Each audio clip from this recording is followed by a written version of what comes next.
The council's proposing to change the way parking is managed in areas close to the CBD. It might scrap requirements for residential developers to provide off-street parking. That will increase the demand for on-street parking, so the council might establish more resident-only parking zones.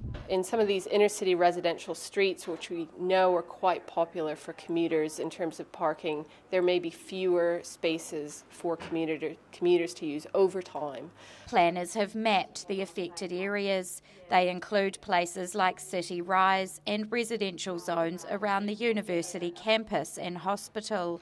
Johnson says the council might allow a mix of parking in those areas. Residents with permits could park freely and visitors for up to 2 hours. In any case, the changes won't happen overnight. Development within Dunedin is quite slow, and so any changes would occur over a number of years.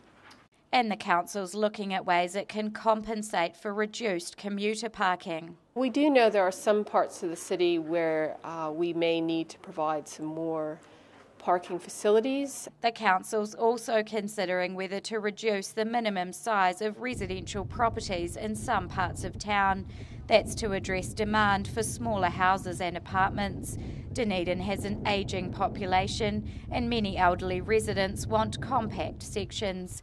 There's also more people choosing to live alone or as couples rather than in big families. And we're looking at how to provide greater housing choice, particularly for those types of households, and in particular in the inner city.